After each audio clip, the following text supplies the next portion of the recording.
That was his name. We used to do this behind his back. Heard me talking about Langston Hughes and Ferlinghetti, and he's like, you don't know who those people are. The next day, I brought in the books that my mother used to read me when I was young, and, well, we never talked about that again. So thank you, Mr. Fingerhuts. So anyway, yeah. There we go.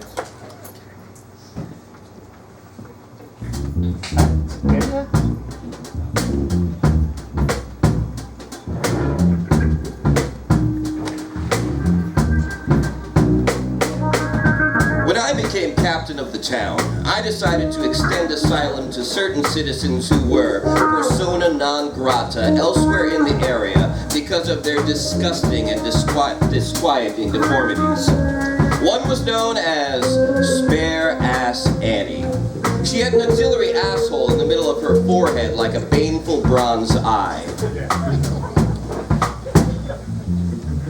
Another was a scorpion from the neck down. He had retained the human attribute of voice and was given to revolting paroxysms of self-pity and self-disgust, which during he would threaten to kill himself by a sting in the back of the neck.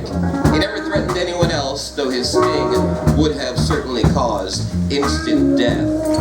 Spare Ass Annie. Spare Ass Annie. Spare Ass Annie. Spare Ass Annie. Spare Ass Annie. Another, and by far the most detrimental, was like a giant centipede, but terminated in human legs and lower abdomen. Sometimes he walked half erect, his centipede body swaying ahead of him, and other times he crawled, dragging his human portion as an awkward burden.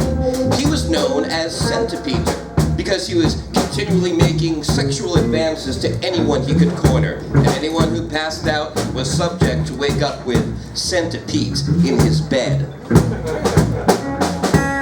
One degenerate hermaphrodite known as Fish Cunt Sarah claimed that he was the best lay in town. Besides, he's a perfect gentleman in every sense of the word. He's kind and good, which means nothing to the likes of you.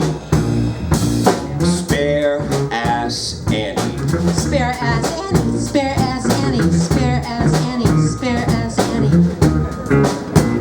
These creatures had developed in a region where the priests carried out strange rites. They built boxes from the moist, fresh bones of healthy youths, captives from the neighboring tribes. Pregnant women were placed in the boxes and left on a peak for a period of 3 hours. Often the women died, but those who survived usually produced monsters. The priests considered these monstrosities a way of humiliating the human race before the gods in the hope of diverting their anger. These horrible freaks were highly prized, and they lived in a temple. The women who gave birth to the most monsters received gold stars, which they were authorized to wear on ceremonial occasions. Spare Ass Annie. Spare Ass Annie. Spare Ass Annie. Spare Ass Annie. Once a month they held a great festival in which everyone gathered in a round stone temple, open at the top, and prostrated themselves on the floor, assuming the most disgusting and degraded positions possible, so that the gods would see they were attempting to elevate themselves above their station. The habit of living in filth and humiliation finally occasioned a plague, a form of acute leprosy that depopulated the area. The surviving freaks, which seemed immune to the plague, I decided to receive as an object lesson in how far human kicks can go. Spare Ass Annie. Spare Ass Annie. Spare Ass Annie. Spare Ass Annie. Spare Ass Annie.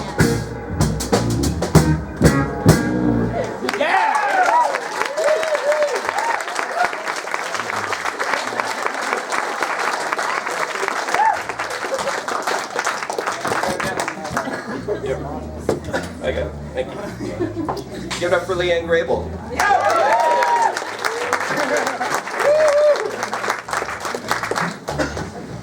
So, I was gonna do something new, and sometimes I run things by my friend Sean Bowers. And when my friend Sean Bowers says, "Oh man, that's rough," Yeah. So, but you know, it's too late to back out now. Why throw out the baby with the beat bathwater, as they say. So let's give it a shot, shall we? This is called How to Become an American Saint. Yeah!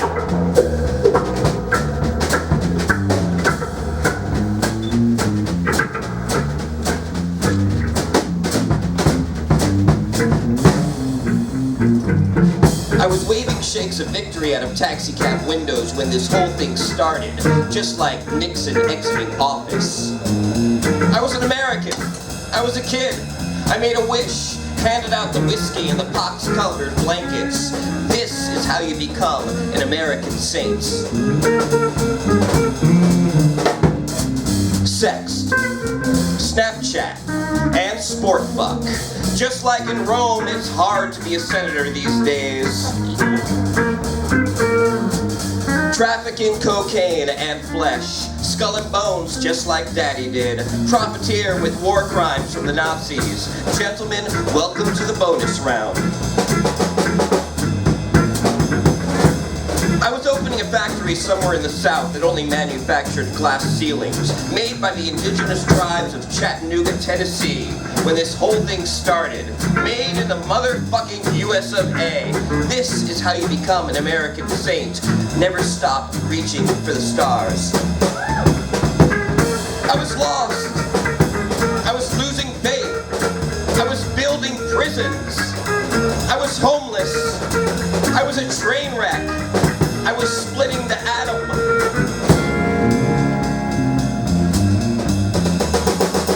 I was standing on the corner of 16th and Valencia when this whole thing started. I was with my wife, ex-wife, and she had the eyes of almost an angel. We were kids. We were Americans. We were junkies. We were good consumers. And every time she woke from another OD on a gurney in a hospital hallway, she would whisper all dull-eyed and vacant, "Oh baby, why did you wake me?" And if I tell you that this is a broken alibi, that some words are the scene of the crime, that I'm sorry is a faulted phrase like I love you, would you forgive me? Now I only trust the stars in the sky, because they're mine and tough and knowing when they ought to be, because they stay put and really sparkle just before they stop breathing. Learn the language of victim and apologist. It's the only way to live through this and make it out alive. This is how you become an American saint. Rob Banks.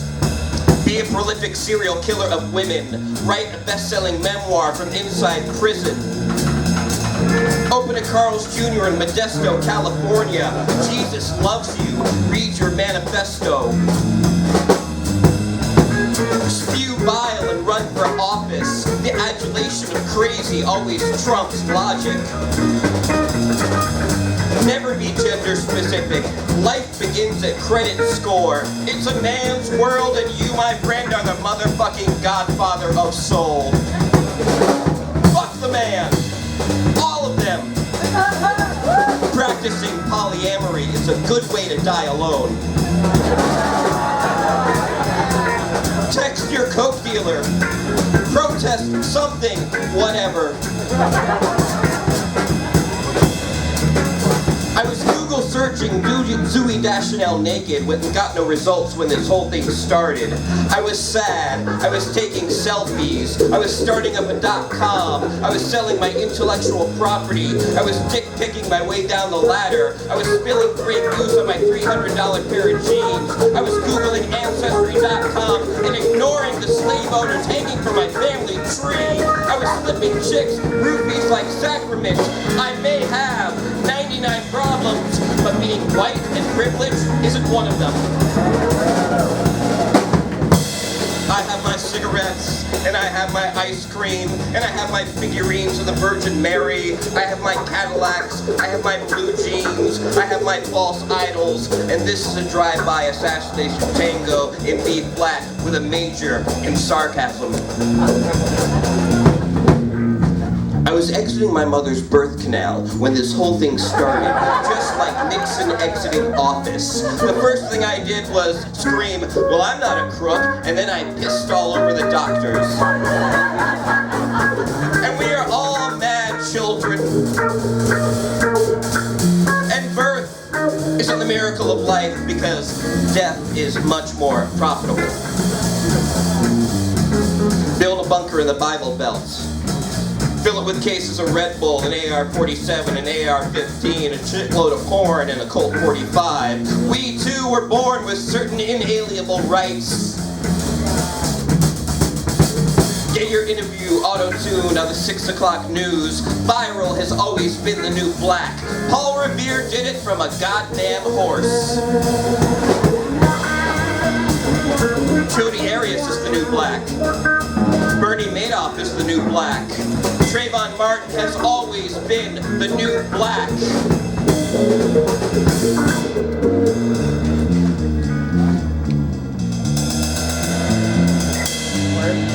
And these wounds run deep, and none of us will heal before we ascend. It's like what that old gambler said on the street, came stumbling in front of the OTB, screaming promises of suicide. Be sure to cut up and not across. No one needs to make that same mistake twice.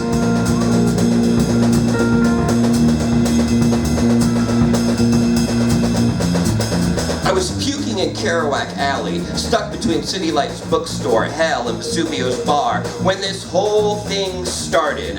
And these wounds run deep, and none of us will heal before we descend, because the birth of a nation is like a scar. It's nothing but a broken alibi we make to ourselves. This is good. Let's do it again. This is how you become an American saint. Search and destroy. Colonize. Stay entitled. The rest of the world is yours, if you want it.